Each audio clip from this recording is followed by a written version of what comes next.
Hi, I'm Jonas from Whole Body Chiro. Did you know that your brain comes pre-programmed with reflexive movement patterns that a baby needs to use as developmental milestones?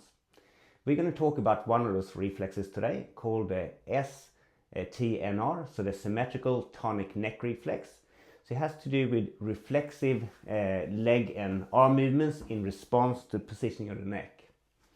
So this reflex first starts to appear from about 6 to 9 months, and it's only there for a short time, up to about 11 months, and then it just starts to disappear again. But it plays an important role in a baby starting to get ready for crawling.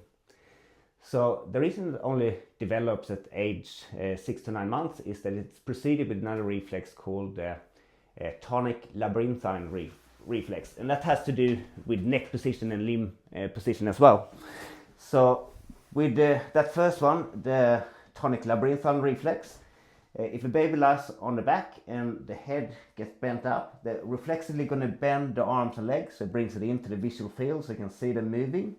And it's also tied in with the vestibular system, so as you change the head position in gravitational field, as it shifts up this way, that's linked into it as well.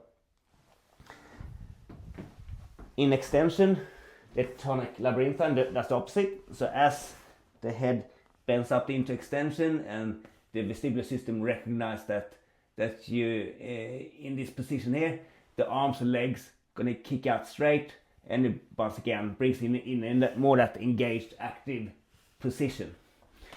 Now, if that reflex was still present as the baby gets ready to crawl, if it extends its neck back and the arms and leg kicks out straight, the legs is not going to be in a good position for crawling. So that's when the STNR, the Symmetrical Tonic Neck Reflex, needs to start to kick in. So it starts to disassociate the positioning of the leg from the neck position. So rather than those legs kicking out straight as the neck extends, it's going to do the opposite. So as the neck extends, it starts to shift the body weight of the baby back into flexed hip and knee position, and in here they're in a better position to get ready for crawling. And the opposite happens with flexion, so as the neck flexes. So if with the previous reflex, with a Tonic Labyrinthine, as the neck bends forward, you remember how the knees and arms bent. Here's the arm's still gonna bend, but the leg's gonna extend instead. So from this position, at that age, when from 6 to 11 months, as the neck bends, the baby does the opposite. It straightens the legs and bends the knees, and you get in a position here like a downward dog, where you can see its feet in that position. So as this reflex starting to act and starting to integrate, you can often see the baby having this sort of rocking activity or body movement on all four, and that starts to get them ready for crawling, building core strength and coordination, and eventually that will start to lead to that crawling movement starting to develop. And once the baby crawled for a while and it get better control of that crawling patterns, then as the brain learns those movement patterns, it can come down and suppress those reactive, reflexive movement patterns that's associated with neck movement. Now, if that reflex does not suppress, then and it hangs around as an adult, it can interfere with all sorts of things in terms of your posture and the movement patterns, and lead to poor coordination and posture and so forth. And the way you can test if it's still there is just by doing these neck movements on all four. So the first one is just from here, bend your head right down, and if you have a tendency for that elbow to bend, it means it's active. And from the same position, if extending your neck up, and if you have a tendency to shift your weight back or to flex at the knee to bend the toes off the ground, that's once again a sign that reflex is active. It might not happen straight away, so hold those neck positions for 10 seconds each, so 10 seconds in extension, 10 seconds in flexion, and do that for 3 rounds. So if the reflex is not very strongly suppressed, the suppression might start to fatigue at the 3rd round, and you might be able to see a bit of it then. So if it's there at all, you want to do some exercises to help your brain to integrate and suppress that movement pattern, so you can build higher developmental postural patterns more effectively on top, and it'll be important for your coordination and your posture and your brain development. So we're going to run through 3 different stages of these exercises. The first one is just to mimic the reflex. So from here on all 4, you bend your head, flex the elbow and up there. So just repetitively do that.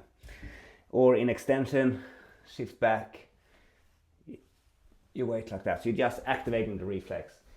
Then we progressively want to start to take control of this. So it's not just a reactive reflexive movement in the brainstem, but we want to start to refine and coordinate it using those higher brain centers in the motor cortex, so they can start to learn that movement pattern and take it over and suppress that reactive movement. So one way we can do that is by modifying it a little bit, bring the knees off the ground like a bear crawl position, and then do the same thing there. Here. So straight elbows, knees bent, looking up. Bent elbows, straight legs, looking down. You can even do it to metronome to get a bit of a rhythm to time it to, so it take even more cognitive control and function.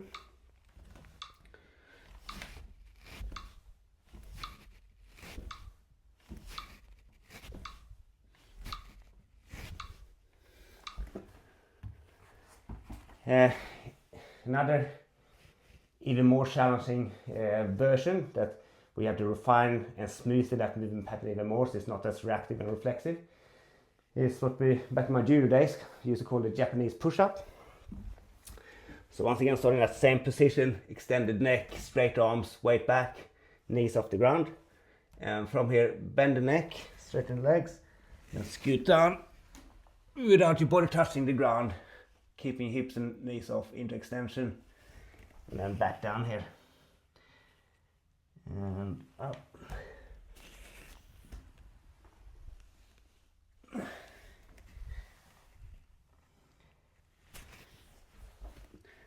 Just running around like that, smooth, continuous movement. And the last step is just to start to really override any connection between leg position and neck position. So you can do something like a mountain climber for an exercise for that. So from here, just running up and down, both with the head looking down and looking up into extension. So leg movement is completely independent and controlled despite the neck positioning. You can do the same, working more on extension strength in your back. So down here on the Swiss ball, and from here I can move my legs with my neck looking down or up. Once again, you can do that to a metronome.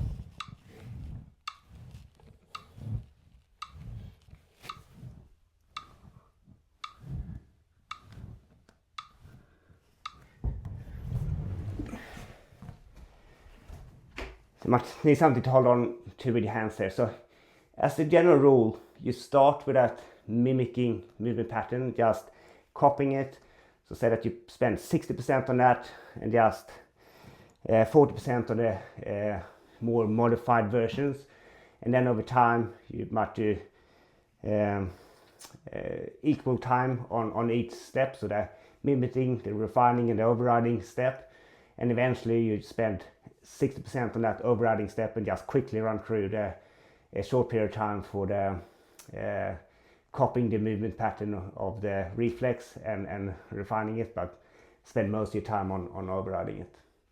So they have a bit of a plan to improve your strength, your fitness, your coordination, and at the same time work on suppressing your STNR reflex.